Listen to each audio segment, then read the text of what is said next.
So ice racing was actually a lot more like pavement than I thought. It took us a while to get on that podium. We did 3 rounds, Canada, then Sweden, and then back to Canada. But Jimmy actually did really well on the ice. But I think it's once you step out of your area, you go from having more grip than you've ever had before to having nothing. So it's been difficult for me. So Connor said that you guys have been talking about this since about the 24-hour limits last year. I mean, what does it mean to be at this point, finally preparing to actually qualify? You know, it was so cool. Like Connor and I have been talking about the Daytona 500 for years, and obviously Connor with the fastest time ever recorded at Indy 500. He's got a little more experience going really fast, but it was kind of like off and on, and both of us like maybe, maybe not. And I finally got the green light, and I'm like, dude, I'm gonna do it. He's like, that's cool. And then he called me just a couple weeks ago. He's like, I'm in. And I wanted to punch him through the phone. I'm like, Doc, got it. What are you doing? So hopefully we won't be 2 that aren't qualified in the same duel, because he is a good friend. But honestly, most of the guys out there, it's been a cool ride, and I am friends with most of the guys, and they've all gone out of their way to really help me do the best we can here, and especially Denny and the 2311 team. Would you like to get him? I do whatever it took. Someone asked me the question. They said, "What would you be willing to give up to win the Daytona 500?" I said, "All my friends that are racing on that track." No, but at the end of the day, my goal is honestly, if we can qualify, that's amazing. This is the first time I come into an event without the expectation of winning. Like, to be a part of this race, and the only way I can really mess it up, kind of looking at how Chase Elliott and Austin Cindric came into Rallycross this year. They didn't qualify for the main event, but their presence there added so much to Nitro Rallycross, and they got to experience jumping over big gap jumps and sliding 1,000 horsepower cars through the corners. And when they went to the last chance qualifier, the whole crowd, usually that's the time they get their drinks or whatever they're going to do, they stayed in, and that was the most anticipated and exciting race of the entire night. And looking at Jimmy Johnson and Connor and just the amazing, I call them kids, but the amazing kids that are also competing against us, truck champion and everything. I think it's going to be really exciting. Tonight is exciting. Tomorrow the duels are going to be exciting, and hope to add the excitement and not the drama. One more. Denny said he wanted his drivers to look sharp. Is that a part of this his plan to? I don't know if I have ever looked sharp in my life, but we got a Dixon flannel on board and Black Rifle coffee. So I said I want a Black Rifle American flag on the top, and I want some flannel on the side. So my wife says it doesn't match, but it's a lot better than last time I was in NASCAR. So I'll take it. How hard is it going to be without the qualifying? I mean, not having practice before qualifying for you to. I think for everyone not having practice, these are the best drivers in the world, and even for me, I'll find out in that first turn exactly what the balance is like, but it sure would be nice to have more than one turn to figure it out, and unfortunately we're not going to have that luxury. Did you get on the sim at all to practice just your launches or anything like that? So the launches on the sim, I'm hoping aren't accurate. If they are, I'm in big trouble. But at the end of the day, I was able to get out and do first to second gear with just in like pit practice, basically.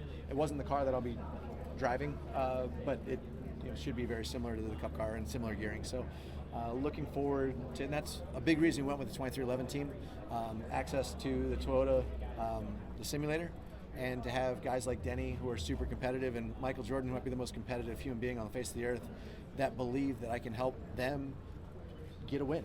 Like whether that's Bubba or Tyler or Toyota or Denny or whoever it is, that they're getting me in the seat, not just to bring another car to the field, but getting me in the seat to give me the best chance that I can to help them accomplish their goals. Seems like there's generally more excitement than there are nerves given the circumstances.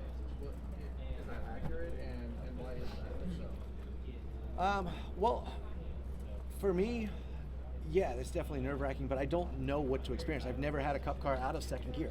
So to worry about what it's going to do in the first turn, like I've got all the information from all the drivers, and they've all said similar things, some completely opposite things, and I don't know who's messing with me or who's telling me the truth, but as a driver, I'm going to figure it out. And I believe if anything else, it's good that the duel's not first, because definitely to be out on the track by myself and feel what that does without people around me is good.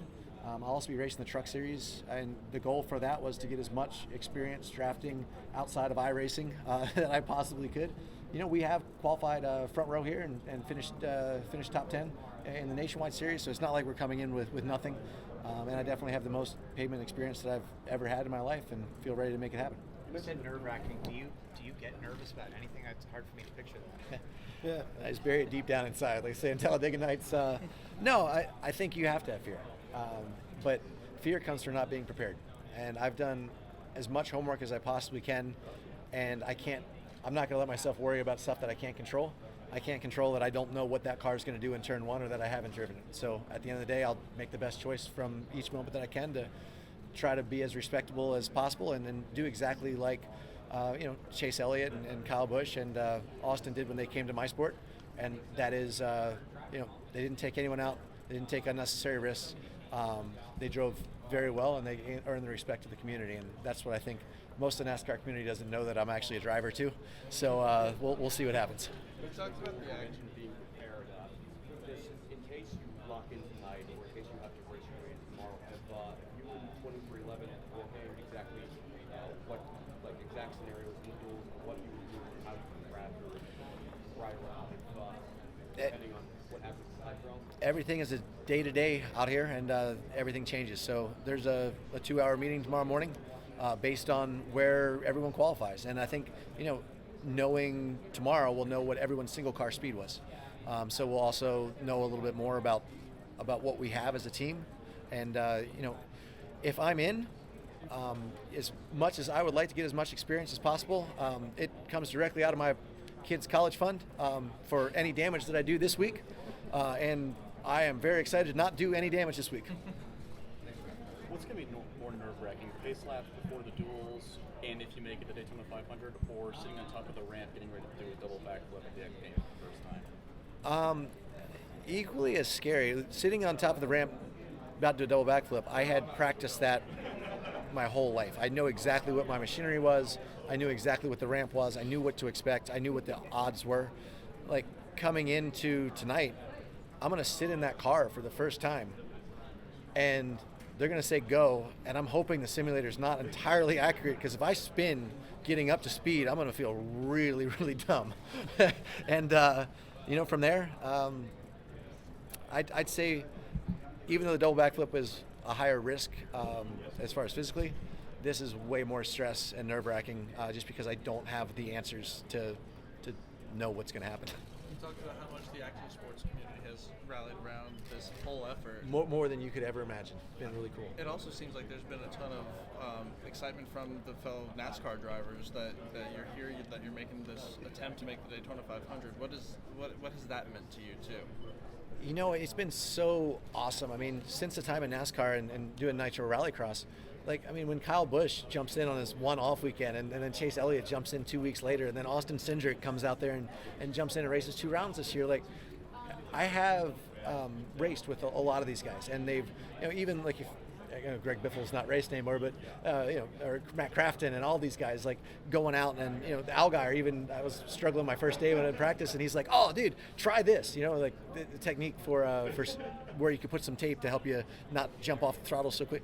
Every single driver has gone so far out of their way, and as much as everyone's like, "Oh, it's a good old boy club," or this and that, or you're not, no, it's the opposite of that, where these guys are truly excited to have someone new in, assuming that I do my job. And I think everyone's equally as excited to help me, because they don't want me to make those mistakes, and they don't want me to cause the big one, and I appreciate that, and I'm definitely taking everything in.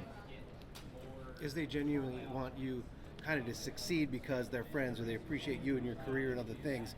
Has there been, as NASCAR has expanded in a bunch of different ways and trying to gain fans all over the place and from different places, have any of them kind of expressed it's good for the sport if you do good, not just great because they're your friend or it's cool to see, but it's good for NASCAR? No, I think when I got out of NASCAR 10 years ago, 11 years ago, Kozlowski was the first one to call, and I hadn't really spent a lot of time or talked a lot to Brad, and he's like, "Man," because I hope that this isn't the end, because I really appreciate that, what you brought to the sport, and I hope you figure out a way to get back. And for me, just to have guys even Dale Jr. reached out, and that. I mean, these are heroes of mine. This is even lining up behind Jimmy Johnson, getting out there. this is someone I've looked up to my whole life, especially because he came from motorcycles and off-road trucks and that kind of stuff. But 7-time champion lining up right in front of us, and we're battling for a qualifying spot at the Great American Race. Like, I'm a kid in a candy shop, and I'm almost 40 years old, and I was giggling when I woke up this morning. I'm like, man, this is really happening. What's your earliest memory of this race? Obviously, this is something that takes you back. I mean, before I can even remember, I was probably 3 years old. At my buddy Dale, my dad's friend actually, but he's had a few kids and he had a go-kart track. What the go-kart track was for the adults really, but we got on there with some 5 horsepower Briggs and Stratton, just some man-made or backyard-made go-karts, and since then he's got it paved, and there was probably like 1,000 people there last year. Like, it's a holiday for our area. I mean, and I just kind of off subject, but every year we go in and you pick a number, and you pick a number for who you're going to put $5 on. And Boris Said was a great friend, and I drew Boris Said, and I was so disappointed a couple years ago. And I just know that someone in my family is going to draw that 67, throw it on the ground, and be like, doggone it. So hopefully we'll do well enough in the duels that whoever gets my number in our family pool is going to be excited to hold it. So on a less serious note, did you ever hear back from Robert Duvall about being your crew chief? We never got directly to Robert Duvall. I tried to go through Tom Cruise. I thought that would be just awesome to have Duvall up there, but no. And plus, he was Army before, so he's military. Which going with Black Rifle, just with veterans, I thought it would be really cool. But I'm sure he'll be watching the 500, and hopefully I have a chance to say hello to Robert Duvall at some point. Dropping the hammer, Harry. Let's go. Having had some time to reflect on it, I wanted to kind of get your thoughts on Ken Block and what he meant to you, and if he's going to be something that's on your mind while you take the grid tonight. It's pretty amazing, but Lucy Block, his wife, and 2 of his kids are coming just for today, just for qualifying, coming in from Utah to cheer me on, and just it is a family. I don't even know where to start with how big of an impact it was personally, but also how big of an impact Ken's passing was for the entire racing industry. And although it won't be felt as much in the NASCAR community, it's still the racing community. And as far as grassroots and rally, getting exposure for everything that I've done, Ken was not only a pioneer in racing and a phenomenal driver and a great human being, but he was also amazing at sales and trying to realize how to best be able to help everyone around him be able to make a living doing what we all love. You notched your first Supercross win at the age of 16 here at Daytona, so you're not new to the scene. What would it mean for your career for you to be able to be a part of the grid? And it's awesome you say that, because to be a part of the grid is the goal.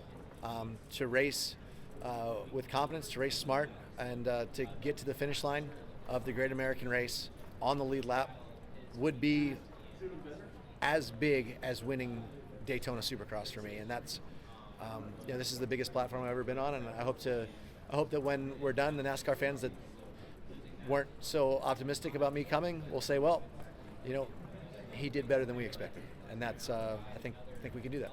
Can you at all savor this experience, or are you so focused on trying to make the field that you can't enjoy it?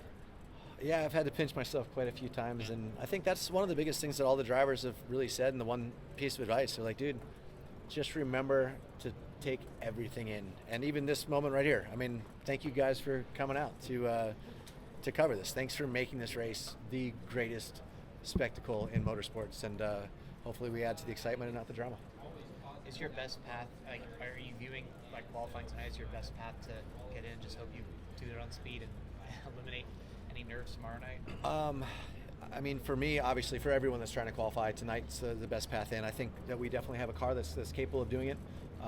There's probably 4 of the vehicles that I believe can make it in on speed, and it just comes down now with the chassis all being almost identical. Hopefully that Toyota motor under there is gonna get us what we need, and that I won't make any mistakes. I think an interesting part is most of the time that you'll find out there between at least our team, who's the best and who's the worst, will be in how they get through the gears up to basically 4th gear, maybe even to 5th. But having never really done that is going to be very interesting. So I hope we can do it well. Rather be lucky than good any day. Connor said that he really needs you to get in on speed, and then Shake and he's bake. not going to. And then you your BJ's lunch yesterday said that you promised that if you're in the duel, you'll get behind him and push him in. I was like, Connor, if one of us makes it, the other one's pushing. He said, should we push? Do we know how to push? Is this? I said, well, at least it would be us that we're taking out. So yeah, I think we should, if push comes to shove and one of us is in and one of us isn't and we're in the same heat, yeah, Connor might be the only reason that I would risk my kid's college education fund to get back in the pack and just give everything I have in the duel. Yeah. So you only got to pay for the damage?